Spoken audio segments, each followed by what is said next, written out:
తెలంగాణలో సాగునీటి ప్రాజెక్టులను నిర్మిస్తుందెవరు, వాటికి అడ్డుపడుతుందెవరు, ఏది నిజం? ఈ అంశంపై తెలంగాణ అసెంబ్లీలో తీవ్రస్థాయి వాగ్వాదాల మధ్య వాడి వేడి చర్చ సాగింది. ప్రాజెక్టులు మొదలుపెట్టింది తామేనని కాంగ్రెస్ సభ్యులు వాదిస్తే, గత ప్రభుత్వం చేసిన తప్పులు సరిచేస్తున్నామని ప్రభుత్వం కౌంటర్ ఇచ్చింది. తప్పులు లెక్కించడం కాదు, మీరేం చేశారో చెప్పాలంటూ విపక్షం నిలదీసింది. సాగునీటి పద్దులపై అసెంబ్లీలో జరిగిన చర్చకు భారీ నీటిపారుదల మంత్రి హరీష్ రావు సమాధానంపై అడుగడుగునా విపక్షాలు అడ్డుపడ్డాయి. ముంపు ఒకటే గగ్గోలు పెడతా ఉన్నారు. ముంపైపోతుంది అనుమతులు లేవని అడుగడుగున అడ్డుపడేటువంటి ప్రయత్నం చేస్తూ ఉన్నారు. అధ్యక్ష, జలయజ్ఞం ప్రాజెక్టు కింద 34 ప్రాజెక్టులు చేపట్టారు. 34 ప్రాజెక్టులు చేపట్టిన మీ 10 సంవత్సరాల హయాములో ఒక్కటన్నా ఒక చిన్న 5,000 ఎకరాల ప్రాజెక్టు, మీడియం ఇరిగేషన్ ప్రాజెక్ట్ అన్నా కాంగ్రెస్ పార్టీ పూర్తి చేసిందా నేను అడుగుతా ఉన్నా. మీరు కట్టినారా, మీరు చేసినారా అనేటువంటిది 70-80% పూర్తయితేనే నెట్టెంపాడు భీమా వాటికి ఈరోజు నీళ్ళు వచ్చినటువంటిది వాస్తవం కాదా? దేవాదుల 50-60% నెట్టే ఇప్పుడు నీళ్ళు వచ్చింది కాదా? ఇది మేము చేసినాం, మీరు చేసిన అట్లా ఒకవేళ అనుకుంటే అధ్యక్ష, మీరు మొదలుపెట్టిన ప్రాజెక్టు ఒక్కటి కూడా మొదలు కాలేదు. ఆ తర్వాత మీరు మేము మొదలుపెట్టిన ప్రాజెక్టులే కొనసాగుతున్నాయి. ఆ కొనసాగే దాంట్లో భాగమే ఇది మొత్తం. కానీ ఇది మీ ప్రత్యేకత లేదు అనేటువంటి విషయాన్ని అర్థం చేసుకొని మీరు ఏం చేస్తారో అది చెప్పండి. సరే, మీరు అడుగుతున్నారు కదా ఏం చేసిండ్రో చెప్పమన్నారు. కొంచెం డీటెయిల్గా చెప్తా, ఓపిక్గా వినండి, నోట్ చేసుకోండి. జిల్లా వైజ్ చెప్తా. స్టార్టింగ్ ఫ్రమ్ ఆదిలాబాద్ జిల్లా.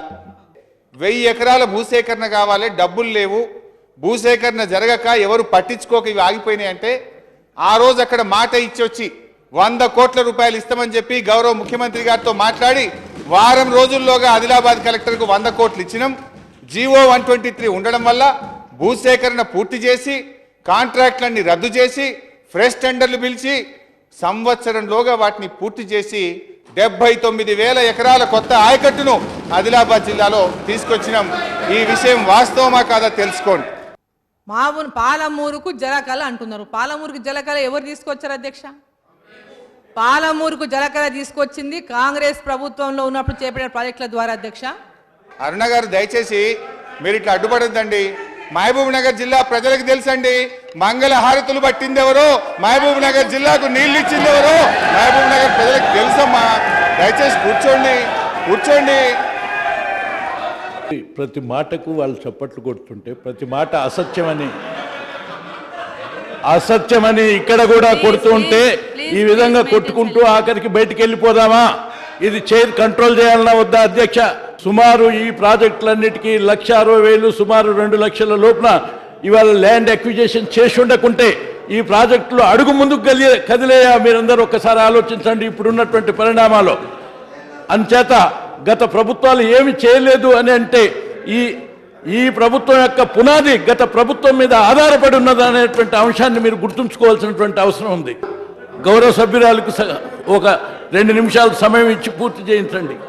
మంగళహారతులు పట్టింది ఎవరో, పాలమూరు జిల్లాకు సాగునీరు ఇచ్చింది ఎవరో ప్రజలకు తెలుసు అన్న. మరి తను ప్రత్యేకంగా తనకు తీసుకోవాల్సిన అవసరం లేదు, ప్రజలకు తెలుసు. ఆల్రెడీ ప్రజలు పత్రికల్లో చూసిండ్రు, ప్రజల యొక్క మనసుల్లో ఉన్నది, అది ప్రజలకు తెలుసు అని అన్నాను తప్ప నేను ఎవరి పేరు కూడా తీసుకోలేదు అధ్యక్ష. ఇవాళ తెలంగాణ ప్రాంతానికి ఆయుపట్ట అయినటువంటి ఒక ప్రాణహిత అదే 152 మీటర్ల ఎత్తుతో నిర్మాణం చేసుకుని ఉండి ఉన్నట్టయితే మనం ఇప్పటికే జాతీయ ప్రాజెక్టు గుర్తింపు పొందుదామని నేను పేర్కొంటాను అధ్యక్ష. ఇవాళ మీరు మహారాష్ట్ర ఒప్పుకోలేదు, మేము 148కి పరిమితం అయిపోయినాం, వాళ్ళు అన్నదానికల్లా మేము తలాడించినాం. మన ప్రయత్నం ఏం చేసినాం? 8 ఏళ్ళు ఢిల్లీలో కాంగ్రెస్, మహారాష్ట్రలో కాంగ్రెస్, ఏపీలో కాంగ్రెస్. మరి మీరేం చేసిన 8 ఏళ్ళు? అసలు తమిడి హెడ్ హిట్స్ పెట్టి ఈడొచ్చి కాలువలు దవి హెడ్ హిట్స్ పెట్టి ఇవన్నీ నేను చెప్తాను. కానీ సిడబ్ల్యూసి రిమార్క్స్ విషయంలో అన్ని క్లియరెన్స్లు వచ్చినాయి అన్నారు, రాలేదు. అది ఒకసారి మీరు రెక్టిఫై చేసుకుంటే మంచిది. కాంగ్రెస్ వాళ్ళు కేసులు వేయిస్తున్నారు. కాంగ్రెస్ వాళ్ళు కేసులు వేయించడం కాదు అధ్యక్ష, ఇలా ప్రాజెక్టుల నిర్మాణంతో ఎవరైతే నిర్వాసితులు అవుతుందో వారికి చట్టపరంగా లభించవలసినటువంటి ఒక హక్కులను వారికి తెలియజెప్పడం జరుగుతుంది అని చెప్పండి. మల్లన్న సాగర్ ప్రాజెక్టులోనేమో ముంపు ఎక్కువైతున్నది, ముంపు వద్దు, ప్రాజెక్టు కట్టొద్దు అని మల్లన్న సాగర్ దగ్గర అంటారు. తోటపల్లి ప్రాజెక్టు దగ్గరికి వచ్చేమో ఊర్లు ముంచండి, తోటపల్లి ప్రాజెక్టు కట్టండి అంటారు. అంటే మీ ఉద్దేశం ఏంది? ప్రభుత్వం ఏ మంచి పని చేసినా దాన్ని గుడ్డిగా వ్యతిరేకించడమే కాంగ్రెస్ పార్టీ లక్ష్యమా? మేమంటే మరి ప్రతిపక్షాలం కాబట్టి మీకు ఆటంకం ఏర్పాటు చేస్తున్నాం. న్యాయస్థానాలు కూడా మీకు ఆటంకం ఏర్పాటు చేస్తున్నాయా? మీరు న్యాయస్థానం తీర్పులను కూడా తప్పుపడుతున్నారా? కానీ ఒక్క విషయాన్ని మీరు గమనించాలి దయచేసి. కేసు వేసింది ఎవరు అధ్యక్ష? సిరిసిల్ల నియోజకవర్గంలో మా మంత్రి గారు కేటీఆర్ గారి మీద పోటీ చేసి ఓడిపోయినటువంటి కాంగ్రెస్ పార్టీ నాయకులు కేకే మహేందర్ రెడ్డి గారు. దాదాపు 2 ఏళ్ల కింద చనిపోయిన వీళ్ళు. ఈ చనిపోయిన మనుషులకు మరి కాంగ్రెస్ పార్టీ వాళ్ళ ఆత్మలు ఏమన్నా మీ దగ్గరకు వచ్చి సంతకాలు పెట్టినాయా? వాళ్ళ ఆత్మలు గిట్ట వచ్చినాయా మీకు? ఈ చనిపోయిన మనుషుల మీద ఏలుముద్రలు కొట్టి ఫోర్జరీ సంతకాలు పెట్టి కోర్టుల్లో కేసులు వేసి కోర్టులను తప్పుదో పట్టించడాన్ని మేము వ్యతిరేకిస్తున్నామే తప్ప మేము ఇంకో దాన్ని వ్యతిరేకిస్తలేము అధ్యక్ష. 2012లోనే దానికి ఇనాగరేషన్ చేసిన అధ్యక్ష. ఆ రిజర్వాయర్కి నీళ్లు 4 ఏళ్ల నుంచి నీళ్లు ఇస్తున్నాం అధ్యక్ష. దాని మంత్రి గారు పోయి ప్రారంభోత్సవం చేస్తే అది న్యాయమా అధ్యక్ష? అంటే అక్కడ ఉన్న ప్రజలకు తెలుసా అధ్యక్ష? అక్కడ ఉన్నటువంటి ప్రజలకు అన్ని తెలుసు విషయాలు. ఆ ప్రాజెక్టులో నీళ్ళు ఎప్పటి నుంచి వస్తున్నాయి, ఎప్పుడు నిండినాయి రిజర్వాయర్లు, ఎప్పుడు ఆ లిఫ్టులు పనిచేస్తున్నాయి, ఎప్పటి నుంచి నడుస్తున్నాయి విషయం తెలుసా అధ్యక్ష? అంటే ఇది ఈ మహబూబ్నగర్లో ఒక దగ్గర ప్రారంభం చేసి ఆ నీళ్ళు వదిలి మొత్తం మహబూబ్నగర్లో ఈరోజు నీళ్ళు వస్తున్నాయి అంటే మేము వచ్చినాకనే ప్రారంభం చేసినాం, మేము వచ్చే పూర్తి చేసినాం అనేటువంటి తప్పుడు సమాచారాన్ని ఎప్పుడు కానీ ఇవ్వడం అనేది సరైనది కాదని చెప్పి నేను తెలియజేస్తా ఉన్నా అధ్యక్ష.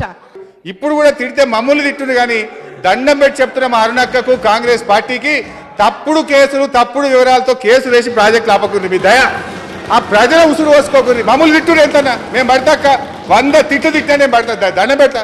ఇంకా ప్రాజెక్టులు ఎందుకు కట్టుకుంటా ఊకే?